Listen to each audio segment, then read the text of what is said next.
In this episode, I am once again joined by John Myrdhin Reynolds, also known as Lama Vajranatha, writer, teacher, translator, and scholar practitioner of Tibetan Buddhism.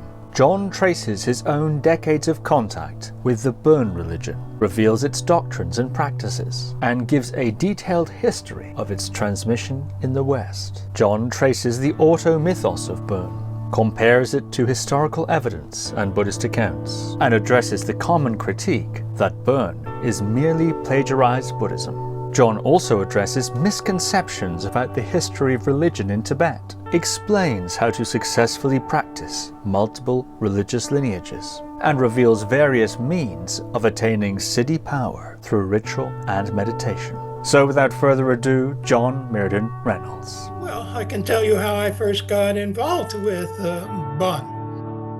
Often when you ask Tibetans, they make a big distinction between Chur, which is their word for Dharma, meaning Buddha Dharma, or Buddhism, and Bon. And they'll say, oh, very different. But to us outsiders from the West, they look almost identical. Of course, some differences in the forms of deities and things like that.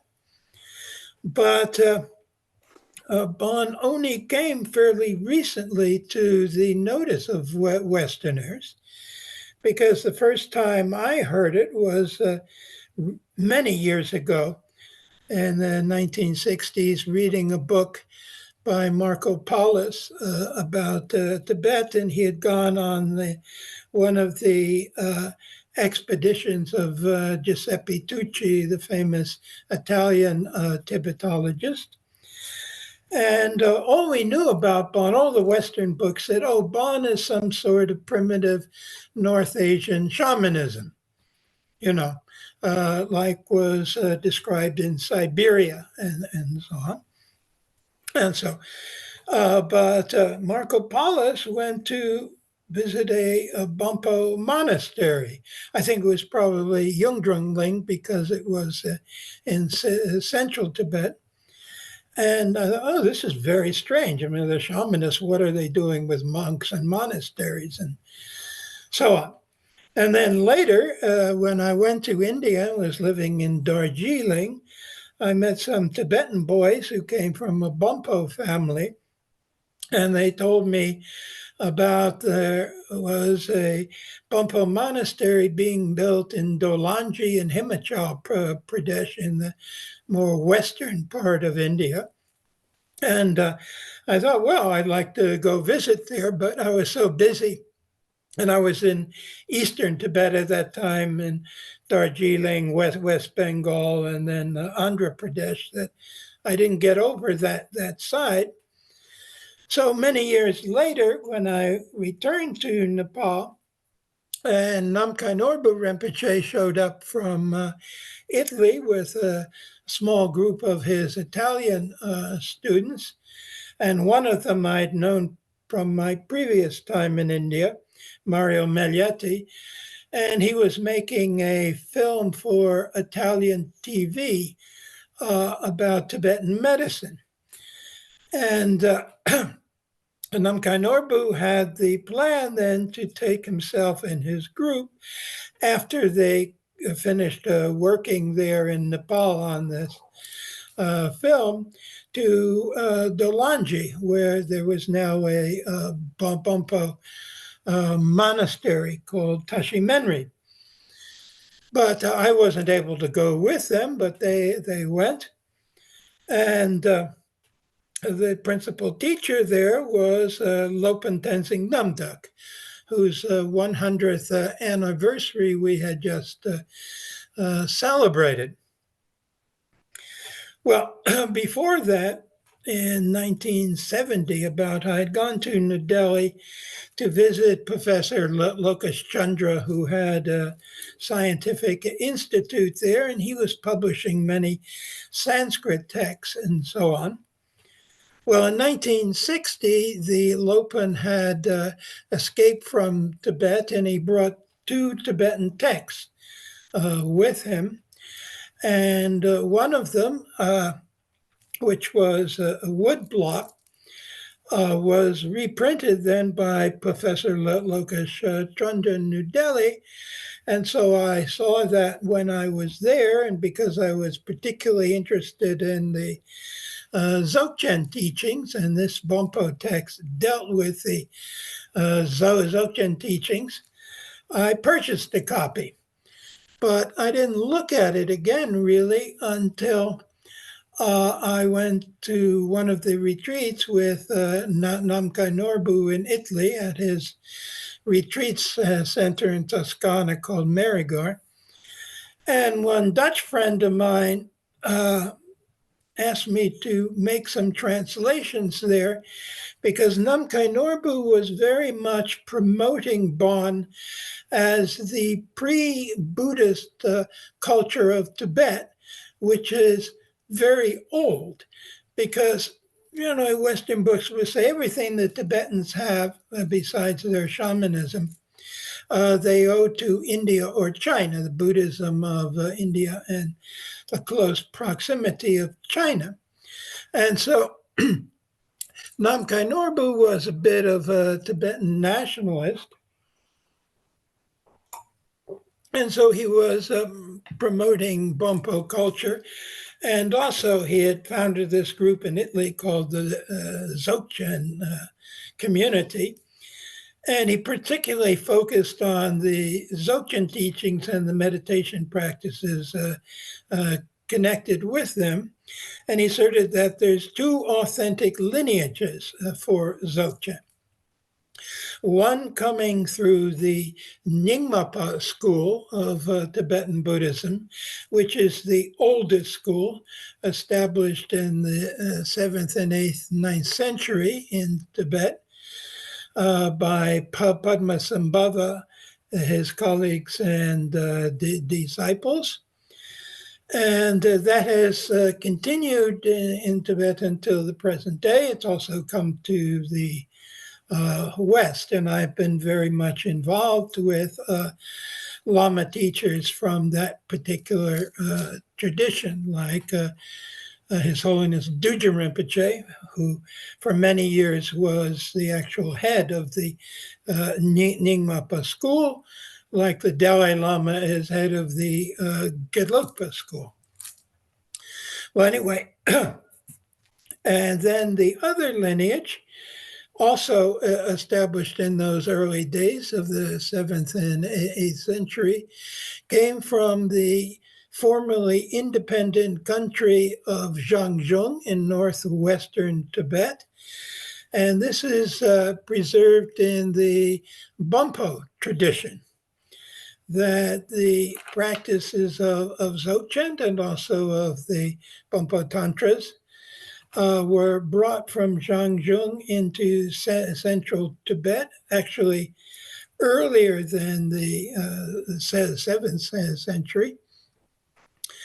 And they were there when Buddhism was brought by Padmasambhava and Shantirakshita and Indian monks, who were invited by the Tongsan Gampo in the 8th century, the king of Tibet, who also built the first monastery there.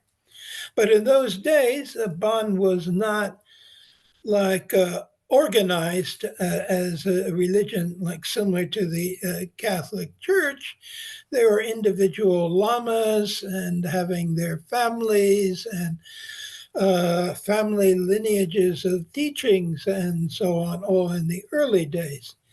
The big change came in the 11th century after a brief persecution of Buddhist monasteries where the political opposition had shut them down and so on, mainly because they objected to the king of Tibet funneling too much money to Buddhist monks and not to the military and so on. And in those days, they were fighting the Tang Empire in China and so on. So there's the 11th century monastic revival in India. And that's when the first Tibetan sects or schools were founded, beginning with the Kadampas, and then with the Sakyapas and the Kajapas. Most people in the West are particularly familiar with the Kajapas because most of the Tibetan Lama missionaries who came here in the beginning were Kajupa, particularly Karma Kajupa. And so they established these monasteries. But in the meantime, the Nyingmapa Lamas and the Bonpo Lamas also wrote a lot of books and organized their teachings and so on. And particularly the Nyingmapas and Bonpos include a lot of we might say folk religion or pagan rituals and shamanic practices and so on, combining them with their tradition and writing them down. So Tibet is more or less unique in having this very literary tradition of shamanism due to the Buddhists and Bonpo's lamas all writing it down. And it was only then later in the 14th century with the great scholar Tsongkhapa that the Gelugpa tradition was established. And then a couple centuries later, for various political and historical reasons, they became the predominant Buddhist sect in Tibet. And the Dalai Lama was recognized as the religious and secular ruler of Tibet until 1959, when the Communist Chinese finally took over the country. So you have this historical development also in Bon.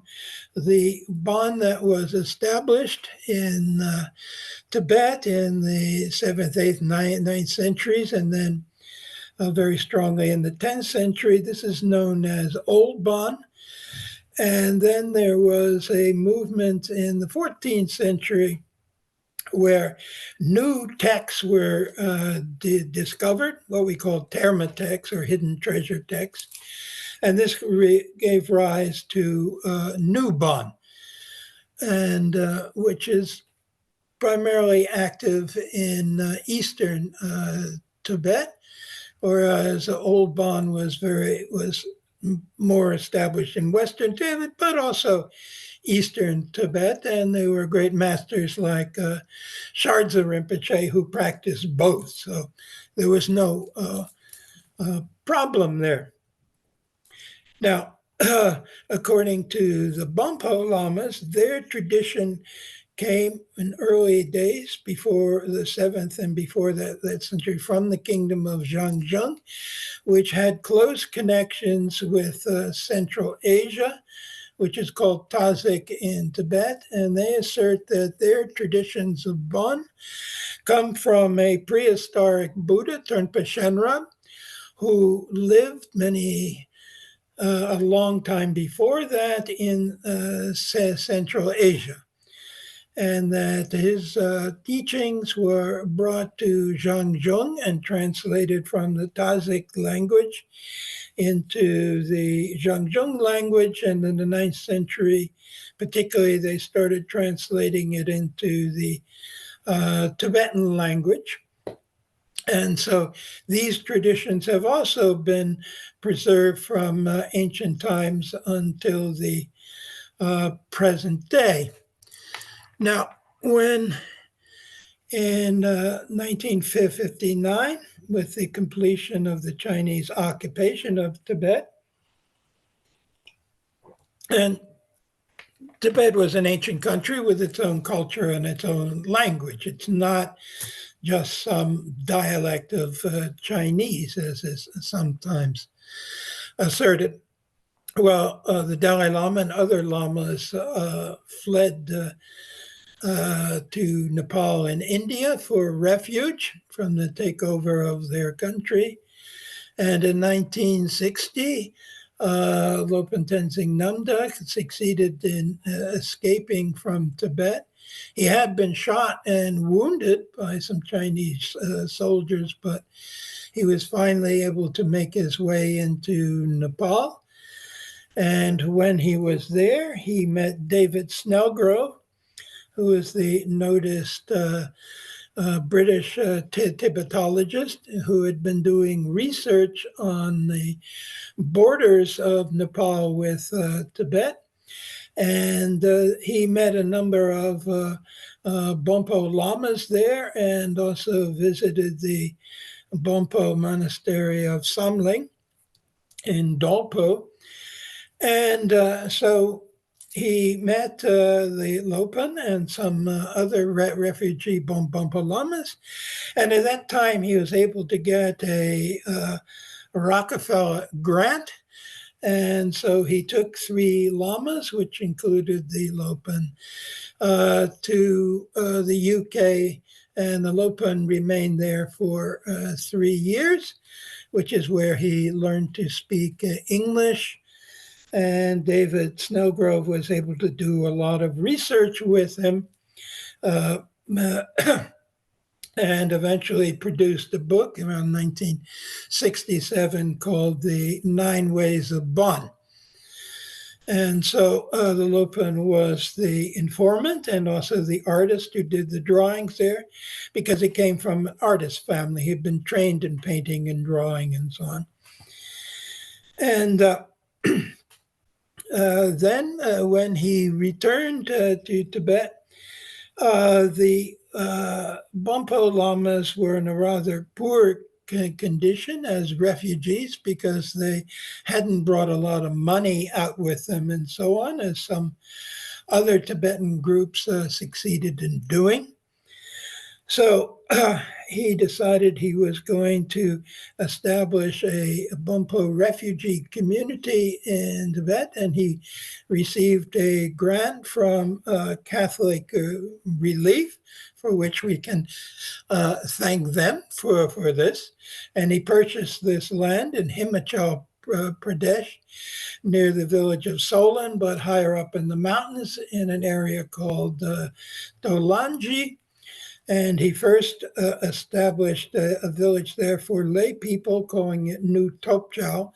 Topchal being the name of the village from the chief Bonpo monastery in western Tibet, which was known as Menri, or the Medicine Hill.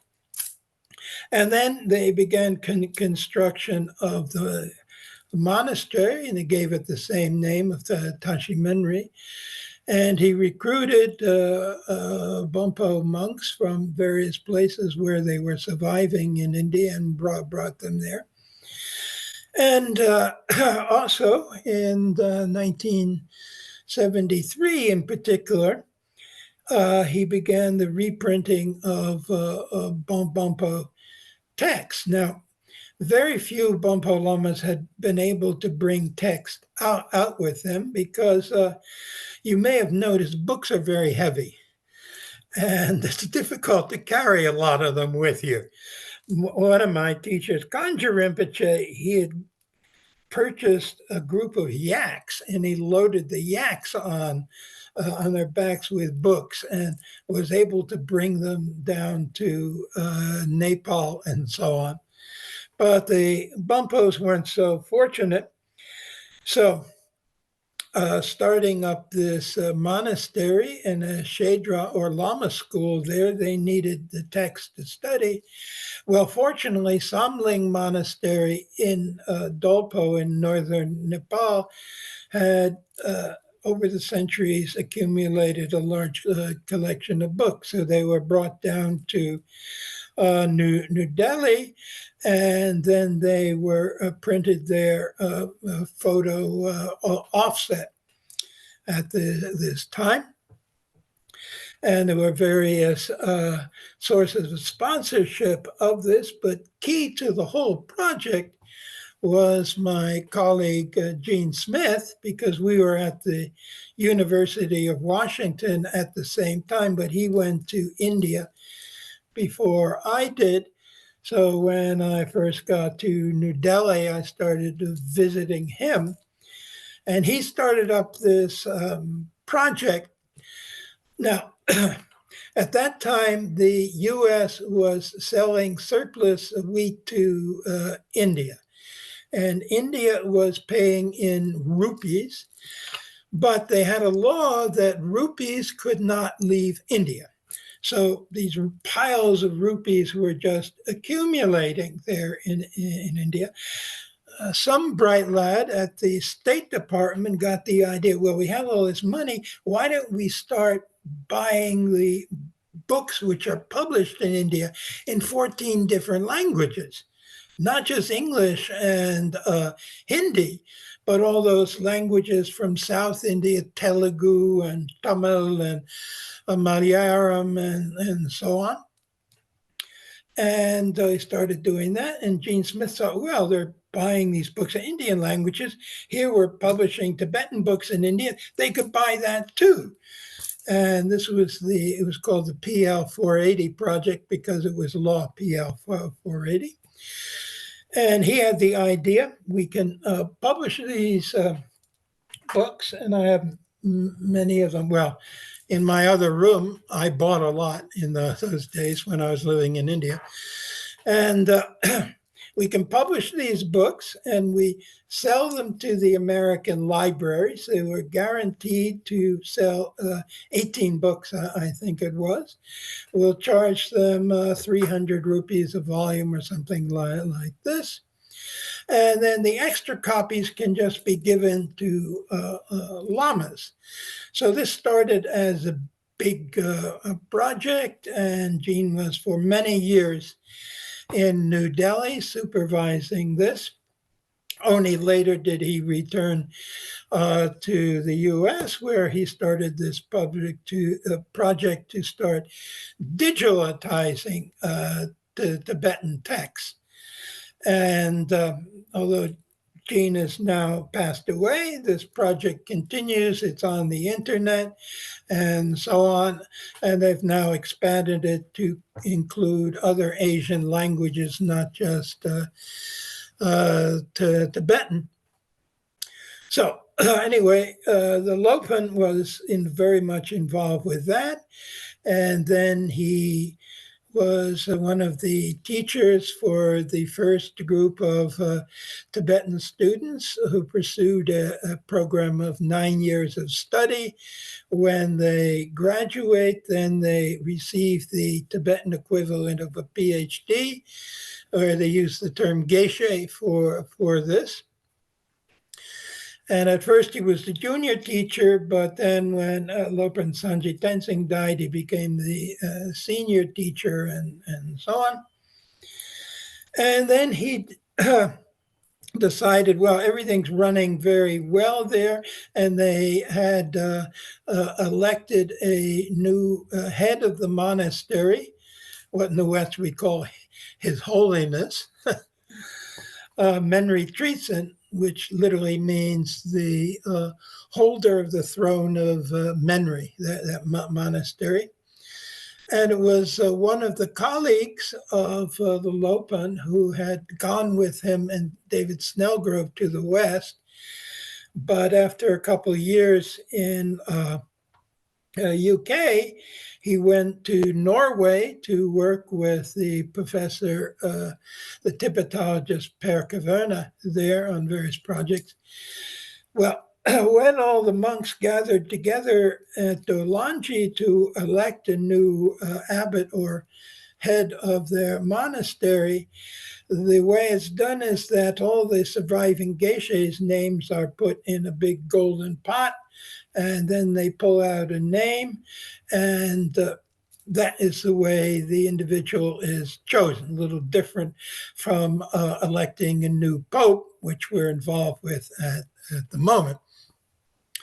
Anyway, that Lama then came down from Norway to Dolanji. And the Lopon had gone to Dharamsala, which was the seat of the Tibetan government in exile. And there he convinced the Dalai Lama and the Tibetan government that they should recognize Bon as the fifth school of Tibet, because the Tibetans can't call it Buddhism, but it's certainly Tibetan. But from our standpoint, it's Buddhism because it looks like Buddhism, because they have the same teaching, Sutra, Tantra, and Dzogchen that the Nyingmapa school has. Anyway, and the Lopon convinced the Dalai Lama to make a visit to Dolanji, and there the monk students at the Lama's College exhibited their skill in debating and so on, because the Tibetan exams are all oral, not written exams like we have in the West. And so learning to debate is very important with them. And they so impressed the Dalai Lama that he had the Bonpo then joined the Council of Religious Affairs at Dharamsala, and they were recognized as the fifth Tibetan school. The Kadampa school had later been absorbed by the Gelugpa school, so it ceased to exist independently.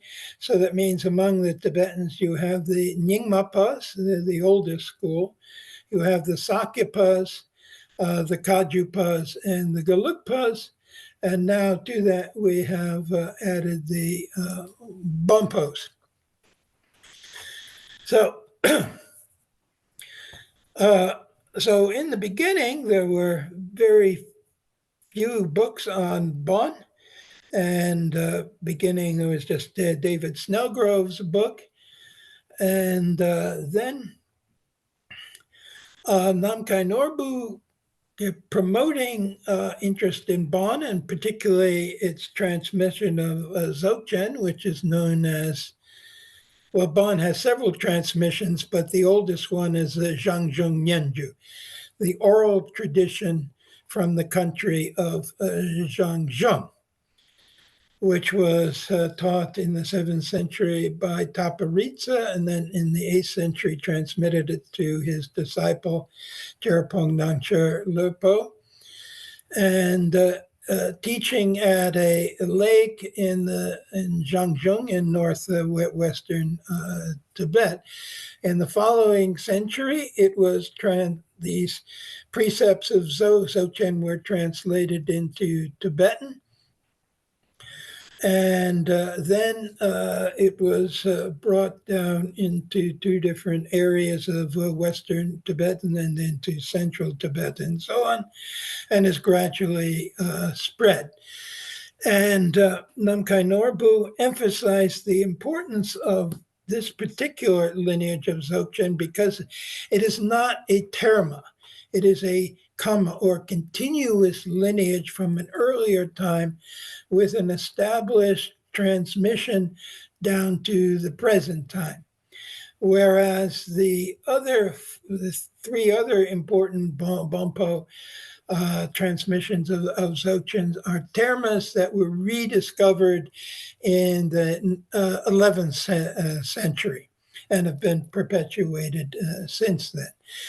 Now, Western scholars have a little trouble accepting this idea of the authenticity of termas because, for example, the Nyingmapas explain them that Padmasambhava had 25 principal disciples when he was in Tibet in the 8th century. And he gave transmissions of various teachings and practices to them. But some of these were not suitable for that time, or the Tibetans couldn't understand them at that time. And so he said that these were better suited for future ages. And so he planted them like seeds in the mind streams of his leading disciples. And he prophesied that in their future lives, they would suddenly remember these teachings. Now, we have two kinds of dharmas, or hidden treasure texts. One are actual physical objects, such as a book. But of course, in those days, a book would have been a roll of Chinese paper or something like this, not the kind of book we're familiar with right now. And one example of such a satir, or physical dharma, is the so-called Tibetan Book of the Dead, which was discovered in the 14th century by Karma Lingpa in a cave in southern Tibet. It was part of a larger cycle of teaching of meditations on the peaceful and wrathful deities, or Shitro. So this cycle is then known as the Karling Shitro, the Shitro teachings coming from Karma Lingpa. And of course, this book was translated by Lama Dawa Sandup, who was a Tibetan teacher at the English school in Darjeeling. In 1919, he met the American Evans Wentz, who was a leading member of the Theosophical Society from San Diego, a student of Catherine Tinley and so on. Well, anyway, Dawa Sandup asked him to be the editor of this translation, and so he gave it the name of the Tibetan Book of the Dead, based on the popularity of an earlier book by Budge called the Egyptian Book of the Dead. Because in modern times, many Westerners have had no longer believing in Christianity. They have a little problem of the meaning of death and what happens afterwards and so on. So this translation of the Tibetan Book of the Dead became a bestseller in the West, and it still is. So, anyway, so this was the way that Tibetan teachings started filtering in the West. And of course, after 1959, we came into actual contact with Tibetan lamas, because before 1959, very few Westerners were able to go to Tibet. And there were some fantastic accounts of it. And also people in the West often had many fantasies about it. In fact, even when I was first in India in the 1970s, this book, The Third Eye, was very popular. And of course, it's not based on anything really Tibetan. It's all a kind of popularized version of theosophy and so on. And that author, he used a Tibetan name, but he was actually a plumber from Plymouth and so on. So things like that went on. Well, anyway, so Namkhai Norbu was promoting the Bon, and also his Italian students. They went back to Dalangi and wrote their laureate degree. Italy doesn't give a PhD, they give a laureate.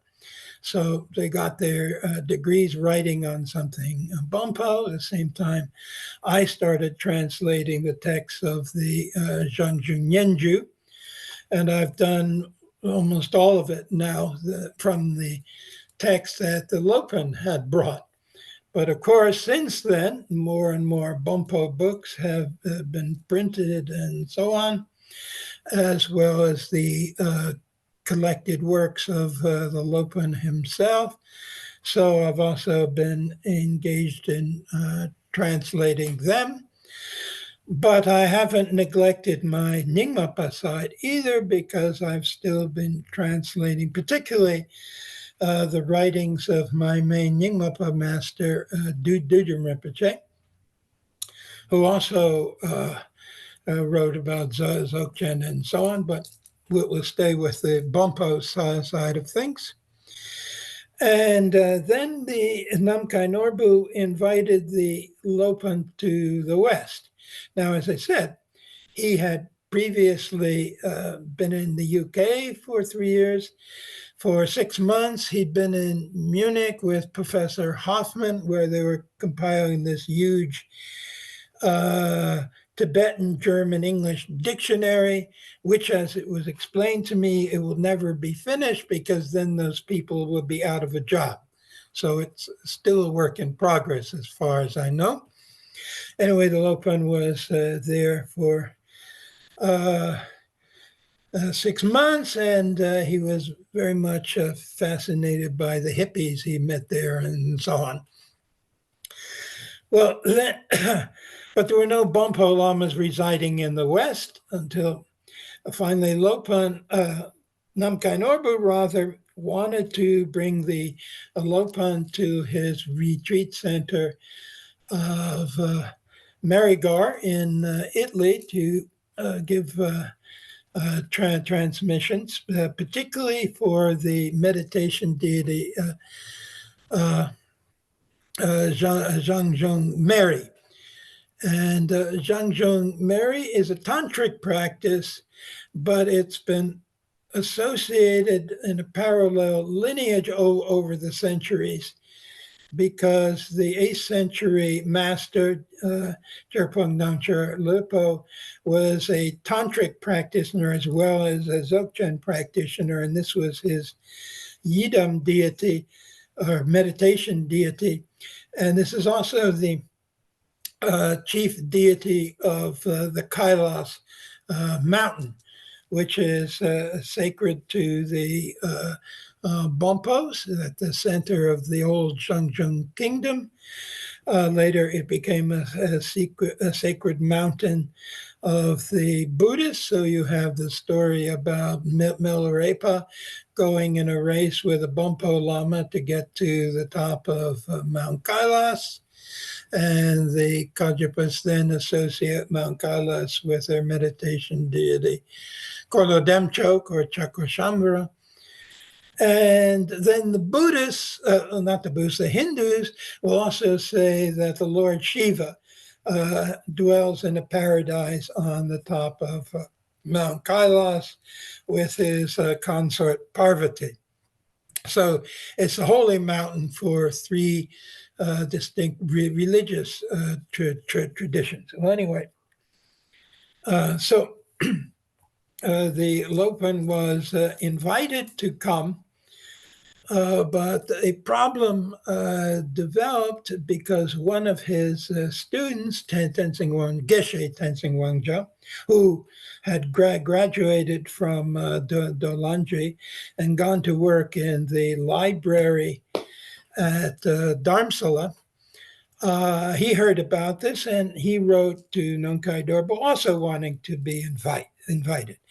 So there were 2 applications for a Tenzin going into the Italian foreign ministry, and in their infinite wisdom, they decided there could only be 1 Tenzin. So they only gave 1 visa, not 2. And Tenzin Wangja got that. So he got to Italy first in January, and then I met him at Easter time at the Easter retreat. And he was a great help to me on working with these translations. I could ask him about some strange words I couldn't find in the dictionary and this sort of thing. Well, the Lopon couldn't get into Italy, so what did he do? He went to the UK. Well, he'd been there before, no problem, could speak English, and he was a guest of the Dzogchen community in the UK. And he said, oh, we can make a nest of Bon here, and I will send in the future some books here, and I'll send some lamas to teach meditation and so on. So a lot of excitement about that. And then he was able to come to the US because we also had the Dzogchen community there, particularly at Conway in Massachusetts, a retreat center that Norbu Rinpoche called Tsegogar, and he arrived there. Well, I had already been at the Easter retreat, but when I returned to the U.S. at JFK Airport, one friend met me there and drove me up to Conway, Massachusetts. And that's where I met the Lopon, walked in the door, started saying namaste and so on to him. And he was very interested in translations.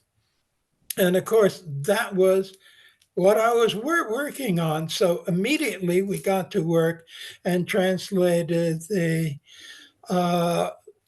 teachings about the Bonpo dark retreat, according to the Zhangzhung tradition. The Ursel Dunkor, the sevenfold cycle of the clear light, translated that way into English. So that was the first translation I did with Lopon. And in the evening, he would give his talks there to the community at Conway. After that, he went to California. So I was able also to go, and we all stayed together in a flat in San Francisco. And that was the occasion where the first public talk was at the Berkeley Shamanic Center, which had been organized by a guy from Brazil who was following Macumba, but also interested in Tibetan Buddhism and so on. And that was when the Lopon gave his sort of Bon 101 talk, introductory talk, about, there's primitive shamanic Bon, and then there's the old Bon from Zhangzhung, and then there's the revived Bon from the 14th century. So those three meanings to the word Bon. And at the end of his talk, one lady in the audience said, but we're confused, Rinpoche, because you're dressed as a monk. We thought all you Bonpos are shamans. Please talk about shamanism.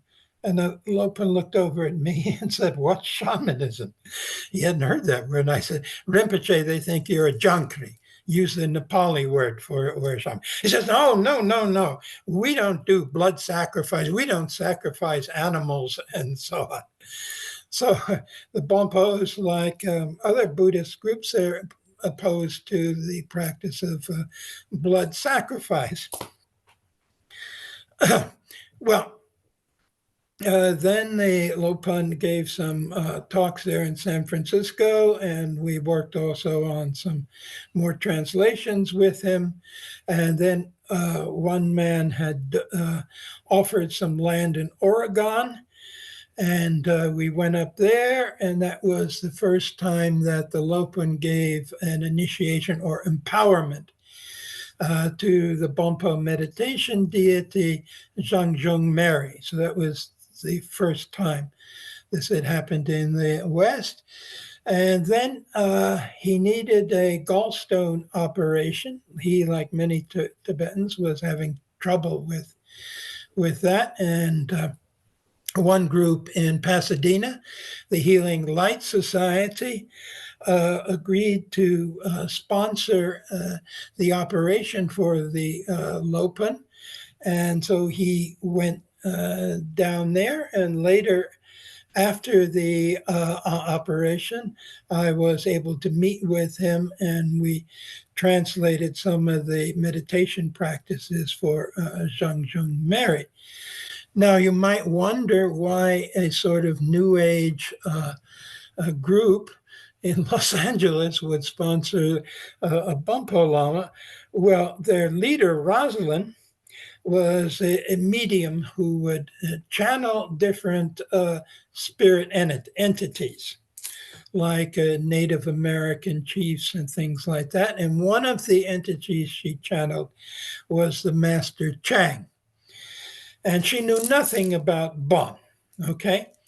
So the Master Chang announced that he was the brother of the current abbot of Dolanji.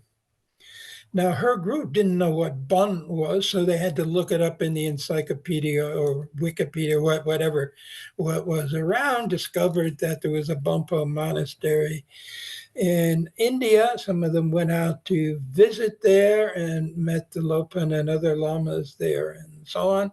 So that connection was then made with this New Age group, the Healing Light Society, whose main practice was psychic healing, as we know from its name. Well, anyway, that was the reason the Lopon went there. And then he came back to San Francisco, and we worked very hard with the Italian consulate in San Francisco to get him the visa to go to India, to go to Italy, and he was able to finally visit Marigar in Italy. And then 2 years later, he returned to the U.S., this time as an invitation from the Dalai Lama. The Dalai Lama was giving the empowerment for the Kala Chakra at Madison Square Garden in New York City. And the Dalai Lama has worked very hard to bring down Tibetan sectarianism and so on. And so he invited leaders from all 5 schools to give talks at this empowerment as part of the ceremonies that were happening there. And so the Lopon was invited to represent the Bonpos. And so that was the reason for his next visit to the U.S. And then one lady from the Healing Light Society wanted to make a film about the Lopon meeting various Native Americans and so on, because this interest in shamanism was very big in the U.S. And unfortunately, she wasn't able to get the funds together, but they did go around a bit. In the meantime, Tenzin Wangyal had stayed in Italy and was giving lectures on different places in Italy, sort of being like a second teacher at Namkhai Norbu's Dzogchen community. And then he wanted to visit the US, and with one friend of ours, she immediately took him to Reno and then to Las Vegas. And when he saw that, no question, he was going to stay in the US. And it turned out to be a very fertile field for him, because he has become these days probably the most popular Bonpo teacher in the West. Anyway, so he had been this student many years ago of the Lopon. Well, then the Lopon was being invited by some people in Europe. And those days I started commuting back and forth between the US, New York, and New Jersey, and Europe to Amsterdam, later Germany, and so on. And the Lopon really wanted to find a place to make a Bonpo retreat center in the West, because it didn't happen there in the UK, in Devon, and it didn't happen in Oregon for various reasons. So he brought that up as a project, and people started looking for property. He suggested it should be on the border of France and Germany, so that Europeans would have easy access to it. Well, while that was in process, we had a retreat in the south of France at a place called Blanc, which was in the mountains, but near Mount Pellier. And something else developed. Years before that, Professor Benson from Harvard Medical School had investigated this process of tummo, or inner psychic heat, what the Hindus call kundalini. And he collected all this equipment to measure these effects on the human body and took them to Dharamsala, and they had some Tibetan yogis there do tummo, and they prove with their instruments, yes, these guys are able to generate heat in their body and control their involuntary bodily functions and so on. Very amazing. Okay. Well, then, Lloyd Guinness read about this, was very interested, and wondered whether the Bonpo yogis could do the same thing. And so, together with the help of his colleague Charles Ramble, they had been at Oxford together and so on, they brought over 3 lamas from Trizin Norbu in Nepal to Guinness's estate in Normandy in France, and invited Professor Benson and his team to come and have the Bonpo lamas do tummo and measure whether they're actually doing this and so on. Well, this was while we were having this retreat in the south of France with the Lopon and with Khenpo Tempa Yungdrung. And Geshe Gyaltsen called them up from Normandy. And so the Khenpo then went up to visit there and told Guinness about the Lopon and so on. And so they invited the Lopon to come up there.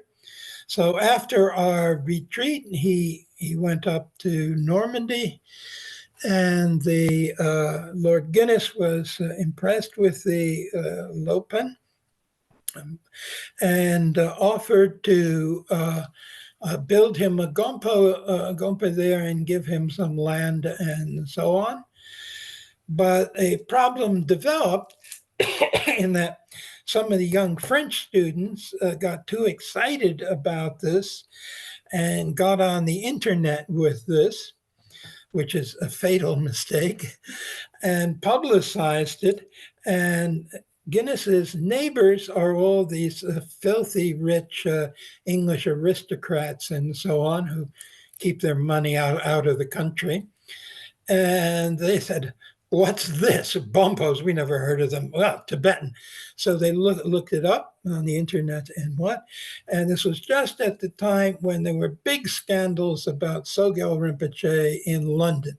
It was all in the London newspapers. And they said, "We don't want this coming here." And so they spoke to all the local French officials, the mayors of the villages around there. And poor Lord Guinness was not able to get a building permit to do anything. So finally, he said to the Khenpo, "Well, here is $500,000. Go buy a chateau for the Bonpos."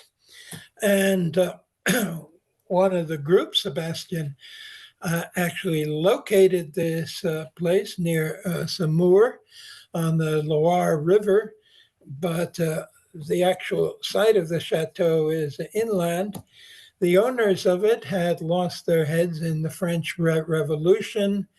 For a time, it was a Catholic monastery, and then it was an orphan school and so on, but for various reasons that collapsed, and it was put up for sale. And when they brought the Lopon, showed it to him, he said, "This is perfect. It's all set up to be a school. You don't need to renovate anything." Of course, many of the French, they wanted to be down by the Riviera and so on, for their summer vacations. But the Lopon had no interest in that kind of thing. So he says, "Okay, we'll take this." And so This land was purchased for them by Lord Guinness and then Jean-Louis Massoub, who was a former member of the Gaullist Party and in the French Parliament and so on, arranged for all the legal aspects of this. And with an act of parliament, and the Bonpos became an official religion inside France, a tax-exempt status and all these perks that go with this sort of thing. And that was 25 years ago. So this summer will be the 25th anniversary of Shenton Darjeeling, which is this Bonpo retreat center in this old 17th century chateau in the Loire Valley there in France. And so the present abbot of Dolanji, His Holiness Menri Trizin, is not the old one I mentioned before, who died and a new one was elected. He is making a visit to Europe and to Shenten, where he will give some empowerments and there'll be some talks by way of a translator and so on. He's also coming next month to Budapest, where I'm living at the moment, so I get a chance to see him. And recently, Khenpo Tempa Yungdrung was just here, so I saw him when he was here. So I'm still active working with the Bonpos, as well as actively working with the Nyingmapa group that we have in Szczecin in Poland and so on. And well, in the meantime, Tenzin Wangjiao started teaching. He spoke excellent English and he was very active, a lot of energy. And so he established small groups around US and Europe, but then other Bonpo Geshes started coming, and now there's like a flood of them. I can't keep track of how many have come now, especially since I'm not living in the US at the moment. I'm an expatriate here in Europe. But anyway, there's a lot of Bonpo activity going on now. You can just see it if you search for it on the internet and so on. And it's also true of the other groups of Tibetans, the Nyingmapa school, the Sakyapa school, the various Kagyapa schools, because the Kagyapas have a way of proliferating. Instead of staying all under one head, there are many different lines. So at first it was the Karma Kajus who came to the West with the Karmapa himself, 1974, because I was with that group that came to the US. And then he went to Canada, and then he went to Europe. I didn't go to Europe at that time. But also then Chatral Rinpoche. And they have established various retreat centers, and so in Dordogne and Plège in France and so on. And also in England, there's been activity there. The Gelugpas were much more active with Lama Yeshe and Lama Tsokpa. And they also came to the United States. They have a big retreat center near Santa Cruz in California and so on, but also established there in the UK and so on. So the amount of Tibetan activity in the West now is quite impressive, actually. For me, who's seen it from more or less the beginning, when we didn't have any Tibetans. We had a few Mongols in New Jersey because they came as refugees at the end of World War II, brought by the Tolstoy Foundation, but they just stayed in their own community. The only one who broke out of that was Geshe Wangjao, who I didn't meet him in the early days. I met him later, of course.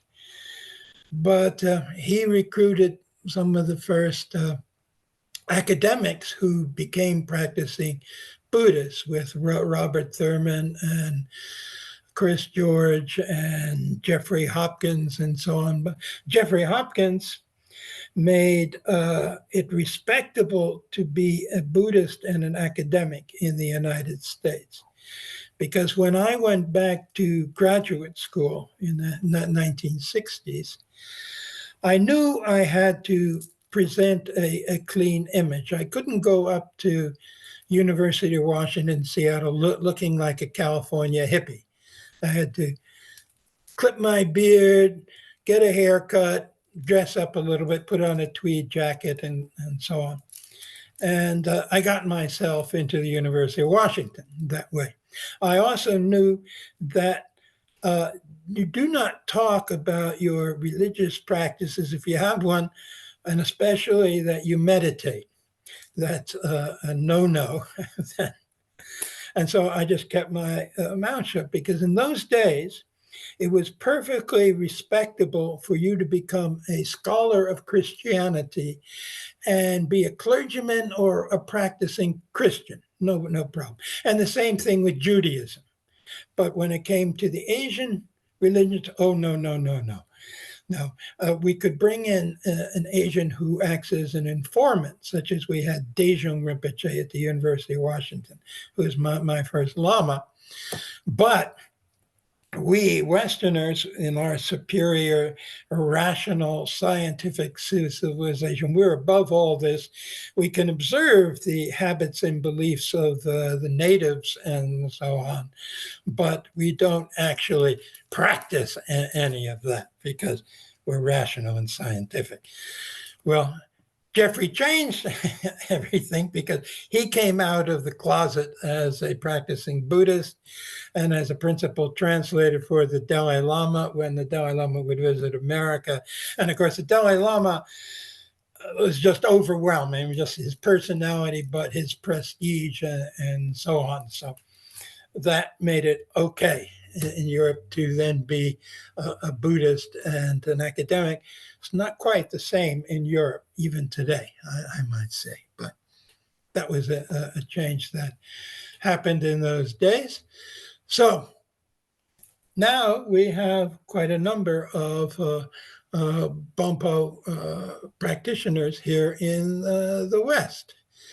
And I've done my little bit of providing them with some of the translations of the Bonpo texts and practice texts and so on. But there's others now who have learned enough Tibetan to start doing things and so on. So this is a big movement here in the West, although it may not get much publicity on the news media and so on. Thank you for that fabulous tour through the history of Buddhism. Yeah. That's fantastic. I have a couple of questions that come up. Well, many more than we'll get to, but a couple of questions. That's all right. Yeah. And we can always do another podcast in the future. I've noticed how popular podcasts have come, and they're scaring the daylights out of the traditional mainstream media. Because now I'm getting practically, since for some weird reason MSNBC isn't broadcast in Europe anymore. So I'm getting all my US news, not my world news. I get that from DW, the English broadcast from the Deutsche Welle, and from The Guardian, from their website. But my US news from YouTube, because there's all these podcasts. Coming on now, discussing all the crazy politics and so on, which are going on in the U.S. right now, and it's quite intense for the last 3 months, since January 20th and so on. And people are really getting emotional about this. I'm able to watch it from the safety of Budapest, at least. So podcasts are now really proliferating on the internet. You mentioned there this distinction between Bon and Che, or maybe we could just say colloquially Buddhism in that sort of way. And you also mentioned the work of people like David Snellgrove and Per Kvernia. Yeah. And so Samten Karmay would be the third. Now, of course, he's a native Tibetan. And he was one of those 3 Tibetans that the Lopon brought to the UK, but he decided never to go back. And he opted for a Western lifestyle and becoming a Western style scholar, first there in the UK, but later at the Sorbonne. And of course, he has produced a lot of material on the Bonpo, which is invaluable to us, including a lot of these more shamanic rituals and so on. I compiled a lot of that in a publication I did on the Tibetan concept of the soul, but that's another topic. I think before Snellgrove and the others you've mentioned, there was an idea, I think, that Bon was sort of, doctrinally speaking, was plagiarized Buddhism, really, and its sort of self-narrative, its auto-history was a sort of a historical one-upmanship. We're older than Buddhism, our founder precedes him, etc. And I think people like Snellgrove and Per Kvernia and Samten Karmay have argued convincingly against that sort of an idea, but it's still, I think, a little bit widespread. So I'm curious, you have both that scholarly point of view as well as that deep, intimate insider's practitioner view. What do you think about the distinction between Bon and Cho in terms of practice? Is there a meaningful distinction there? You said it's practically Buddhism as far as you're concerned. Does it have distinctive aspects to it? You could, either from a scholarly point of view, of course, or from a practitioner's point of view. What's your sort of take on that, given that you can bridge both of those perspectives? Well, the principal difference is not so much in terms of teaching and practice, because you have Sutra teachings, Tantra teachings, Dzogchen teachings in Bon. We have that in the Nyingmapa school. In the newer schools, they don't use the term Dzogchen, they use the term Mahamudra. But Mahamudra and Dzogchen are basically the same, the culmination of a tantric transformation practice and what is beyond that. But the main difference is, and aside from some artistic difference, some of the deities will look different in this, is one of lineage. That basically the Bonpos assert that their traditions come from an earlier time. Now, of course, saying it's earlier, that's traditional one-upmanship, because the old archetypal idea that the more ancient something is, the closer it is to the gods and all that. But the Bonpo say they use the same term in Tibetan that the Buddhists use for the Buddha, Sanjay. So they speak of Trungpa Shenrup as being Sanjay. And Trungpa Shenrup is described as a Buddha, exactly like Shakyamuni Buddha.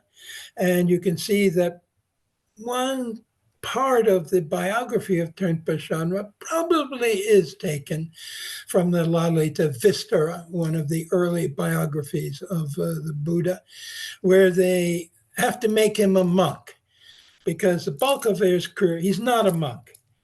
He had 8 sons and 2 daughters, 10 kids, and a number of wives and so on. And he did all kinds of things. So that earlier part of his bio has nothing to do with Buddhism. But at the end of his life, okay, now it's time to teach the monastic system. And so then to become a monk and, sit there and meditate and all this. Now, even in the Buddhist tradition, the term Buddha is a generic one. There have been many Buddhas. When you go to Nepal, they speak of a list of 7 Buddhas, all of whom visited Swayambhu, beginning with Vishnabhu and Shikin and so on, and coming down to the time of our historical Buddha, Shakyamuni. Now, his predecessor, Kashyapa Buddha, his relics from his cremation are said to be housed in the Bodhnath Stupa in the village of Bodha. Now, of course, this is what tradition says. We don't know because we're not able to dig into it, obviously.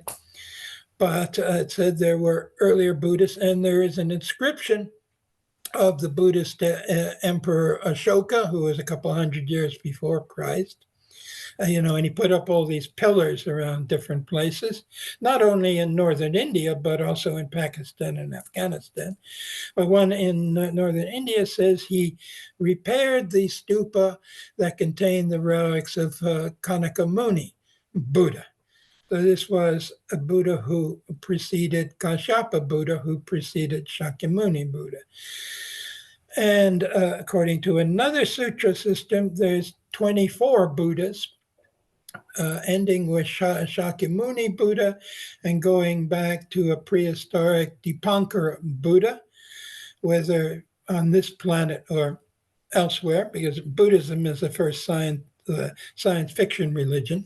They talk about other life on other worlds and so on.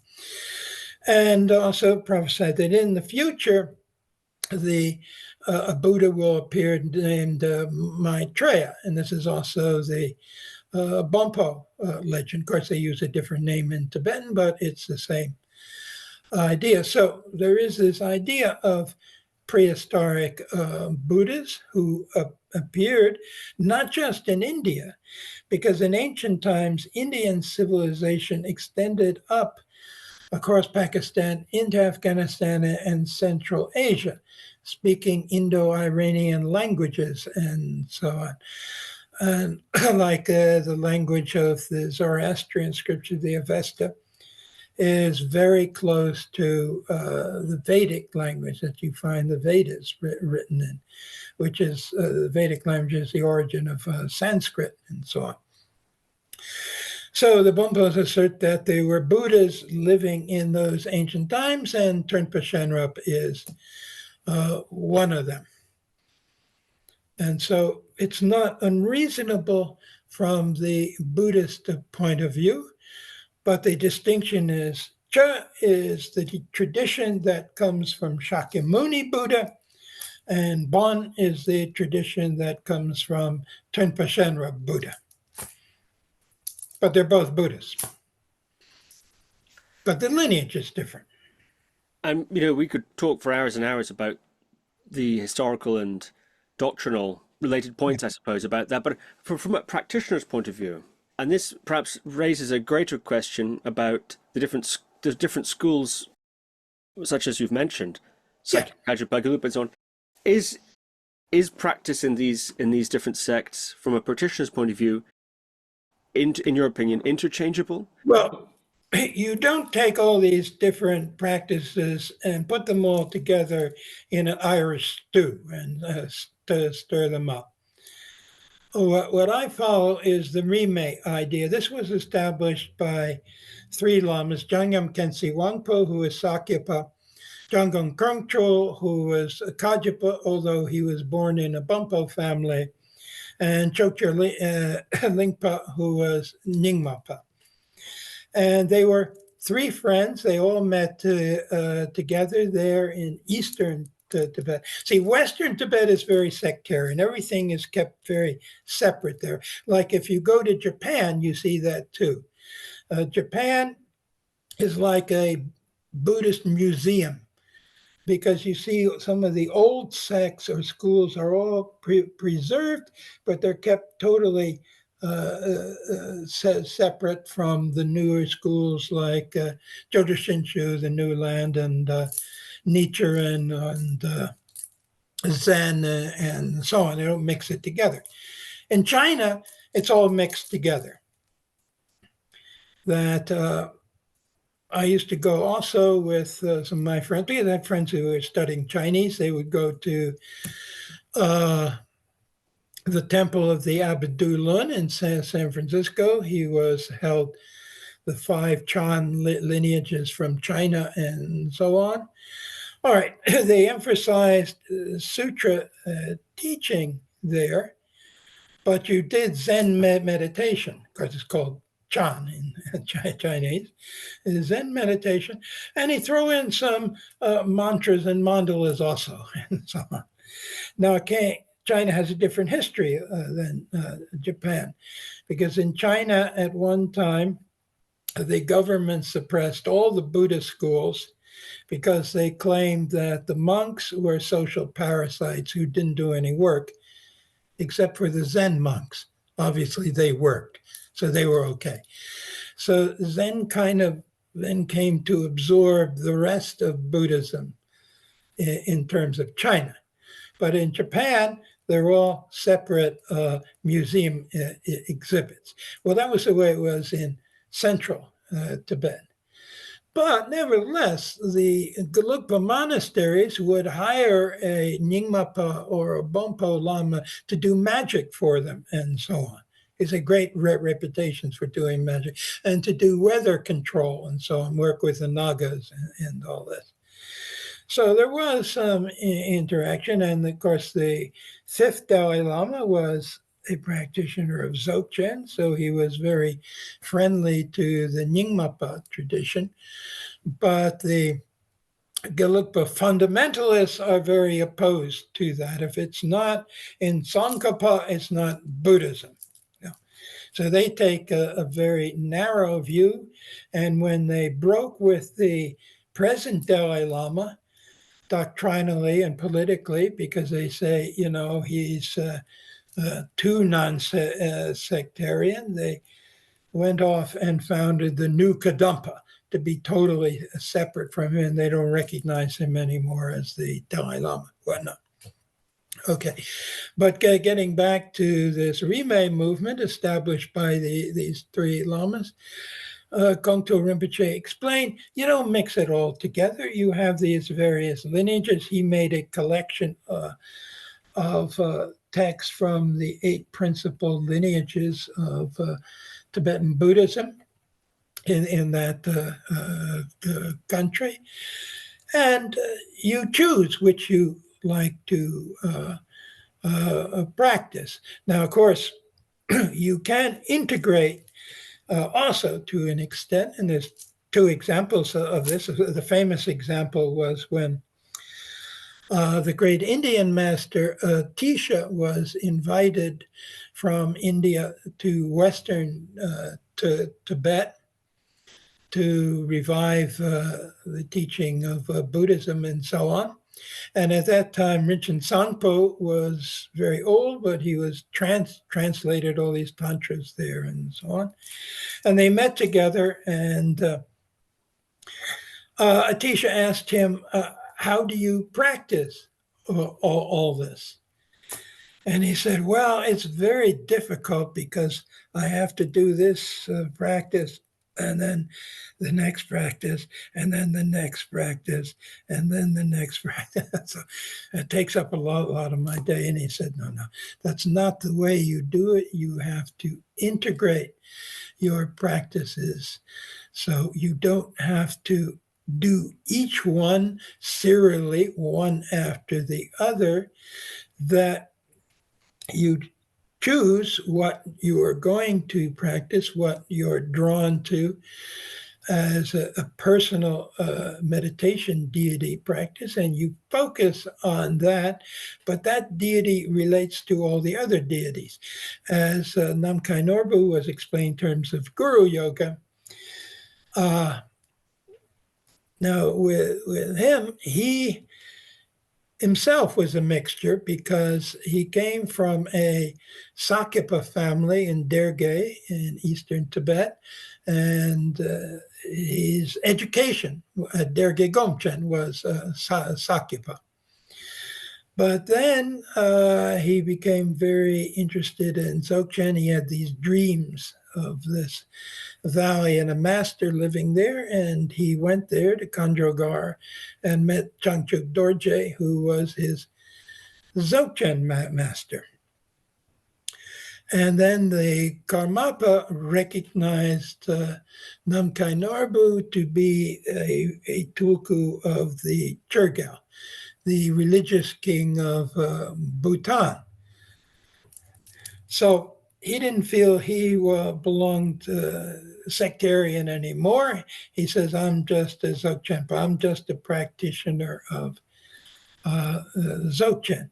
So when he explained the Guru Yoga practice, he says, okay, Padmasambhava is one of the principal figures that he introduced the Dzogchen. So you meditate upon his form, but at the same time, he is the embodiment of all of the masters who have contributed to your spiritual development and realization within this lifetime in a non-sectarian way. You can then, if you visualize all of them surrounding him, like these tankas of the Dzogchen, as it's called. You have the big picture of the central guru, and then around are all the guru lineages, and then the meditation deities, the dakinis and dharma protectors, and so on. And then when you do a guru yoga practice, you integrate all of the commitments and practices you have received, and in that way you're able to maintain them. So this is how they do it. When I think of the some of these figures that you're talking about Chatral Rinpoche, you're talking about 16th Karmapa, etc. Often stories of encounters with those masters, and I've heard many of these stories on the podcast, emphasize some sort of, for want of a better word, supernatural element, some kind of tremendous, overwhelming presence, or some visual phenomena that occurs, transparency or rainbows, etc., or some relationship to animals, that strange things happening with animals, etc., or mind reading and this sort of thing going on. People often recount that and how impressed people have been, and then sort of that's an engine of conversion for some, I've noticed. And I've also heard similar stories about Menri Trizin, for example. I'm thinking of Daniel P. Brown, who I haven't interviewed, the late Daniel P. Brown. He tells stories of that, emphasizes quite a bit actually in Menri Trizin's psychic capacities, and he seems to, if I recall correctly, I might be wrong about this, emphasize that it's a special quality of certain lineages within Burn that he was able to, that he'd mastered there. I'm wondering what you think of this sort of supernatural dimension, particularly as it relates to Burn. Is it unique in that regard? You've mentioned that Burn and Nyingma have that sort of magical reputation. Well, no, it isn't. You find it in all schools of Tibetan Buddhism, but you find it actually in all cultural religious traditions. I mean, look at the miracles that were associated with early Christian saints, including the conversion of Britain and Ireland and so on. All those early saints were able to do magic of various kinds, which greatly impressed people, and that led to their conversion. So this is not something new. I mean, occasionally in our own time, we see this. I mean, the previous Karmapa probably had the most psychic energy I saw in any living being. I mean, he could just project it out like this. Now, I'm not one who's seeing auras and flashing lights so much, but I can feel it's more kinetic and so on. If I walk into a room, I can feel the energy there and so on. Well, I seen the Karmapa just send out this energy. I saw him one time send out a blast of energy and knock Ole Needle on his bum and so on. And Ole was a big Danish guy, it took something like this. And one time, Kangyur Rinpoche in Darjeeling, I came into his house. He was glad to see me. He put his arms around me like this and picked me up like this, like I was a feather and so on. Well, okay. But occasionally these effects manifest and so on, but I was not a miracle hunter. I wasn't looking for it in particular and so on. But certainly it happens. I mean, and a yogi like Chatral Rinpoche, I mean, I'm walking up the mountainside huffing and puffing, and here this guy over 60s, and so I'm just going zoom up like this and so on.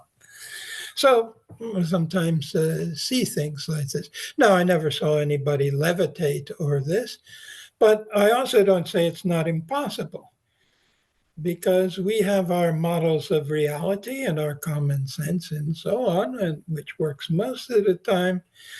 But it doesn't mean we know all the laws of the universe. We made this legalistic model thinking, everything must work according to certain laws, taking that old Stoic idea and so on.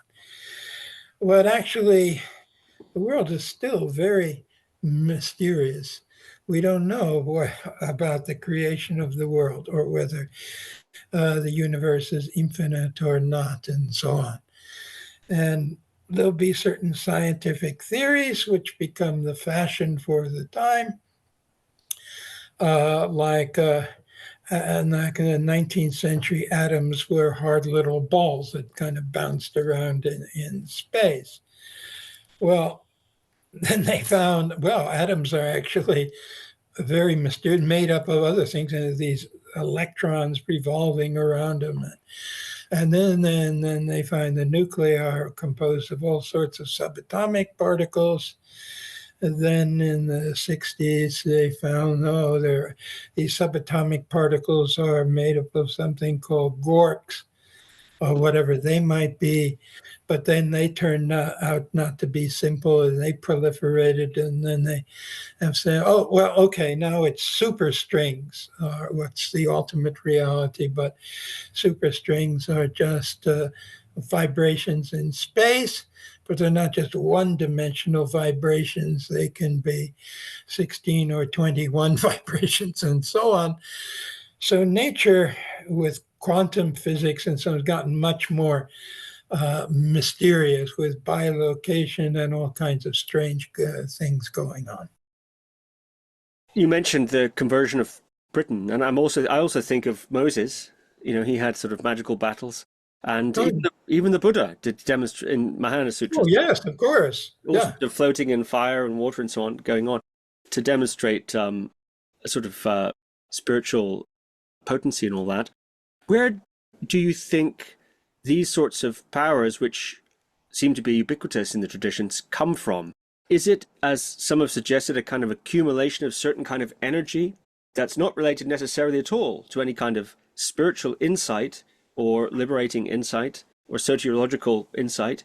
Or is it some sort of formula, mantra formulas and other things of that nature? Do you think there's a sort of unifying system that enables these things to occur? Or are we looking at many different routes up the mountain? Well, I don't think we're at this point able to find a unified system in this. It appears that some of these phenomena may have been more common in the past than now. In the early 19th century, the idea uniformitarianism developed in geology, that the processes we observe now are the processes that always went on. And this was opposed to the earlier idea of catastrophism, which the Christians were promoting, that you had these catastrophic events like creation or the flood of Noah and so on, which changed everything. While the uniformitarian view was, no, the processes we observe happening right now are always what had been happening and are happening everywhere, our universe and everywhere else in the universe. Well, that's a pretty big assumption as far as I think. And I think that even supporting empiricism and scientific research and so on, I think we should be a little less dogmatic about making these kinds of statements about what can and cannot happen, and turning our scientists into priests of the Holy Church by putting them in white robes and all this so that they can legislate reality for us. So I support scientific research and this, and not a Luddite. I mean, I think the technologies we've been developing are have been in many ways beneficial, but we have to look at the future with a lot more caution and skepticism about how AI is going to take over things. Okay, my last on what could be dozens more questions on. You mentioned terma, and that terma is most associated with Nyingma and Bon, although it does pop up in other places too. Do you see Nyingma and Bonpo terma as equivalent, or are there for you important differences in the way they approach them and in the process of revelation and or even the process of hiding and the process of subsequent revelation? Do you see them as equivalent, or are there important differences that we should note? Well, the context is different because the Nyingma termas are all attributed to Padmasambhava, whereas the Bonpo termas are attributed to different ancient figures. But this idea of termas exists elsewhere, because in our own Western Christian tradition, we have two big examples of termas in recent times, beginning with the Dead Sea Scrolls. Those are termas. And then the Kanabaskian or Nag Hammadi library, those are Christian termas. And so they've been rediscovered in recent times. They weren't planted there by a single figure, okay, but they were planted there by a community, by the Dead Sea Scrolls community before the Roman armies arrived. And the Kanabaskian monks, who were afraid these texts would be destroyed by the government, so they concealed them there.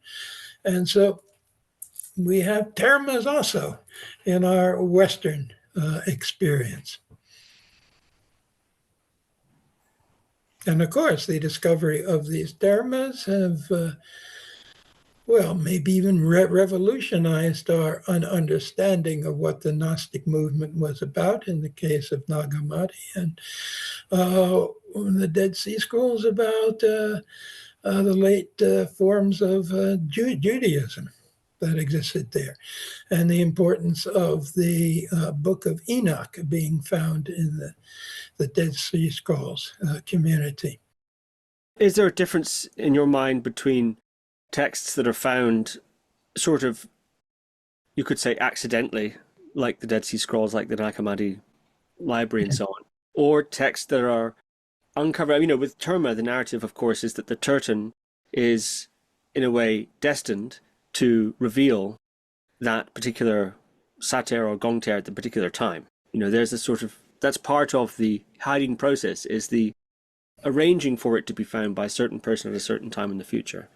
And this because sometimes it can be completely accidental. For example, a good example from the Bon tradition, there were the three Atsaras. They were three guys who ran away from Nepal because they were thieves and they're in danger of being arrested and so on. And they came up to Tibet, and it was at the time during the persecution when the Buddhist Samye monastery had been closed.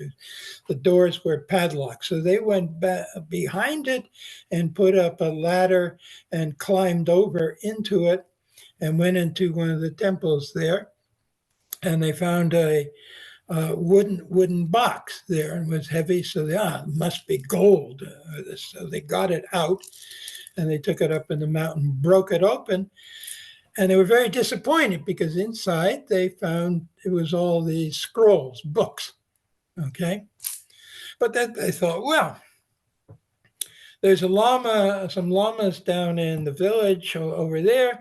Let's take some of these down. Maybe we can sell it to them. They went down there, and it happened that the llamas were Bonpos, and they were Bonpo texts.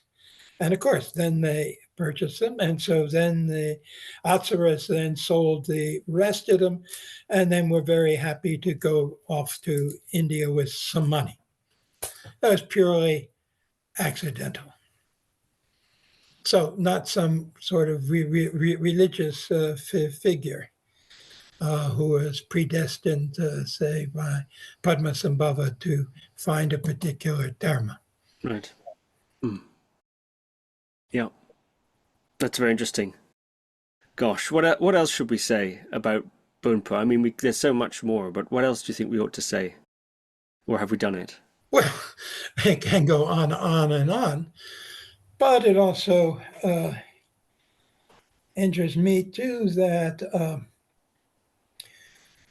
when people hear of Tibetan Buddhism, they think of monks and monasteries and so on. Well, we now know, and that's what one of the things that got me involved too, that you don't have to be a monk to be a Buddhist practitioner. That's why I became interested when I was reading the Evans Wentz edition of the Tibetan Book of the Dead, because it talks about this Nyingma tradition where you have lamas who are ngakpas or tantric practitioners, and they can have wives and children and so on. They don't have to practice celibacy and whatnot, and it's okay to drink some alcohol. I mean, not get dead drunk in that, but moderate amount of alcohol and all this kind of thing. And you can live in the world and still be a practitioner. And also within Tibetan Buddhism, there's all these local deities who are then incorporated.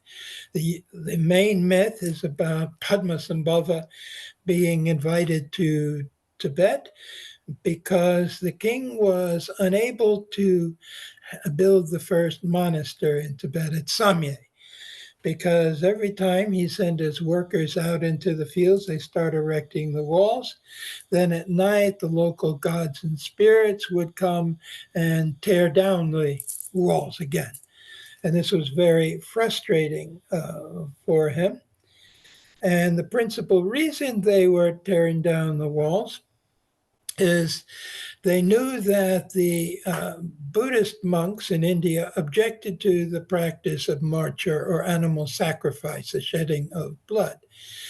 And these local spirits, they had become addicted to the energy when you sacrifice an animal, as we did in Europe in ancient times. You had the stone altar, and there the priest would slash the throat of the animal or cut off the head of the chicken, and the blood would flow onto the altar. This liberated the prana from that animal's blood, and the local spirits feed upon this, and it energizes them, so on. And they say especially spirits of the dead can do this.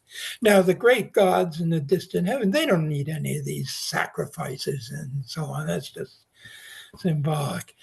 Like the Muslim god Allah or the Jewish god Yahweh, he doesn't need a blood sacrifice. Yet they have Id and they sacrifice the goat. And in Israel, some of the Jews still sacrifice a goat for Pasek and so on. But God doesn't need that. But the local spirits, they like this. So that's why the Buddhists developed this practice of the torma, a vegetarian substitute offering. Now, when the lamas and shamans are arguing in Nepal about the shamans, no, the spirits, don't be fooled by this. The lamas point out, yes, but the spirits are not actually feeding upon the physical substance of the flesh and blood of the sacrifice. They are feeding upon the prana, the life energy, which you are liberating. So when we consecrate a torma, which is a vegetarian offering, and in Tibetan tradition, they can be very elaborately sculptured and so on. And first, the lamas do a purification meditation, like when they sound Ram, Yam, Kam, to purify the offering with the wisdom fires, wisdom winds, wisdom waters, and they're visualizing this happening and so on. And then you further purify the offering by visualizing it to be very delicious and sumptuous and magnificent and so on in your meditation. And finally, you invoke higher spiritual energies into it when you sound Om Ahum, invoking the spiritual energies of all the Buddhas of past, present, and future, the energies of their bodies, the energies of their speech, the energies of their mind. In other words, you project energy into this torma. Now, it's not just your personal energy. If it was just your personal energy, you could easily exhaust yourself. No, you first invoke a higher spiritual source, which is the Buddhas, or the heavens, if we talk about the gods in heaven. And you draw down this energy, and then you project it into the torma offering. It's what the ancient Greeks called theurgy, the working with the gods. And then this energy is in the torma offering, and then this is what you are presenting to the local spirits. And when I was teaching in Lithuania, which was the last country to become Christian in Europe, it was very interesting because also their language is the closest European language to Sanskrit. And when I was teaching some mantras for the meditation practice there, they could understand the mantras because it'd be the same in Lithuanian, and they preserved in their dainas all the mythology and the old pagan songs and so on from hundreds of years ago. But what they don't know now is what rituals you do with this, because the Christian church has been very successful in eliminating the competition, eliminating any pagan priesthoods. And so they may have the dainas, the songs, but they don't know what you do with it. But here we have in the Tibetan tradition, where the old practices that accompany the old deities and myths and so on are still preserved and are still practiced today. Like I remember talking to this guy, Igor, in Stettin. He made a visit to India. He was blown away because he's in the revival, the pagan, neo-pagan revival movement here in the West. And of course, in Stettin, we know the god that was worshipped there was just a short distance from where we were living, actually, the site. There's no temple anywhere. It was destroyed in the 13th, 14th century or something like that. But his name is Triglav, and he has three faces, because it means he who has three faces. So when Igor went to India, he was amazed. He said, here in Hinduism today, they're doing ancient pagan religion. It's all happening everywhere around. Yes, it was, because India had never become covered with a monotheistic religion like Christianity or Islam. I mean, of course, they came, Christianity, particularly with the British, and Islam before that. But traditional Indian practice that we call Hinduism, there's lots of gods, goddesses, and so on. Of course, there may be a single ultimate principle or reality, Brahman, something like this. And but some people may think, oh, well, the supreme god is Vishnu, or Vishnu's incarnation, Krishna, or Shiva, or something like this. But yet, there's all room for that within Hinduism, just as in old classical paganism, there was room for all the gods, including the Jewish god. He could be brought in too. And so you can learn from what the Tibetans are still doing, what were the old practices that were done for invoking the power of the gods and so on, divine powers and this. And so then you know what to do. Because what the Lithuanians I talked to, what they felt frustrated about, they didn't know how to practice this. That's very interesting indeed. And in terms of Bön, and I know this is my, I think, third question that I said was my last, so let's make it my last. Okay. We've talked before in previous episodes about spirit relations, and you've done fascinating comparisons between Western occult rituals and deity yoga of various types and other sorts of rituals. Those were fascinating episodes indeed. And you've talked also about your own background and history, natural proclivity to interact with spirits and entities of that type. So when you look at Bön, or the Bonpo Lamas you've met perhaps, is there any characteristic, unique or notable spirit relation rites, I suppose, or perspectives that you see in those kind of contexts, unique even from perhaps the rest of Himalayan Buddhism, perhaps not? Well, in Bonn, you have a big range of practices, whether meditation or ritual, and some of them are closely associated with tantric practices, so then quite similar to Buddhism, and one can see Indian origins for that. But even in India, Buddhism developed in relation to the societies around it and so on. And you can see this in the literature, but also in the evolution of the art and so on.